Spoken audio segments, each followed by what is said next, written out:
Germany's fishing industry stands to suffer an almighty blow if the UK and the EU cannot agree to a free trade deal before the end of the Brexit transition period, a German minister has admitted. Up to 350 jobs in the sector would be put on the line, she said, if chief negotiators Lord Frost and Michel Barnier failed to reach an agreement.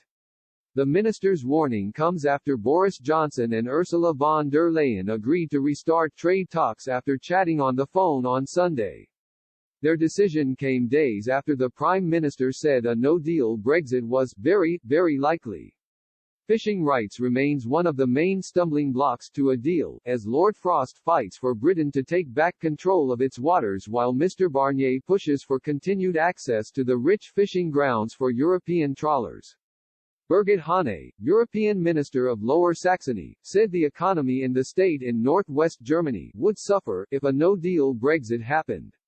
She said Saxony's fishing industry would be hit particularly hard, with hundreds of people possibly put out of work.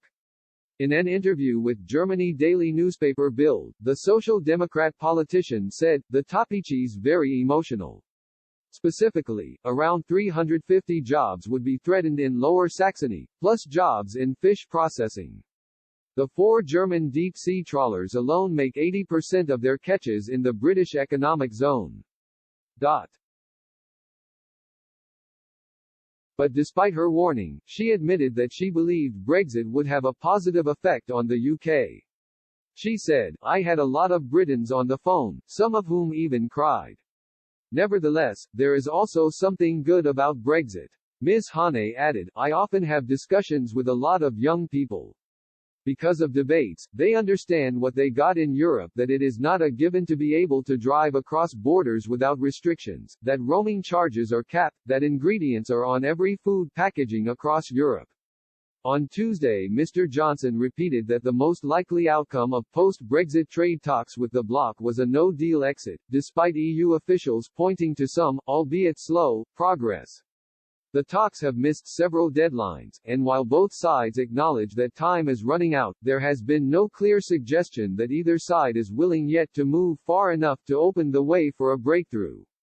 The Prime Minister updated his cabinet on the state of play and re-emphasized the desire to reach a free trade agreement, but not at any cost, and reiterated any agreement must respect the independence and sovereignty of the UK, his spokesman said. The spokesman added, the Prime Minister made clear that not being able to reach an agreement and ending the transition period on Australia-style terms remained the most likely outcome but committed to continuing to negotiate on the remaining areas of disagreement.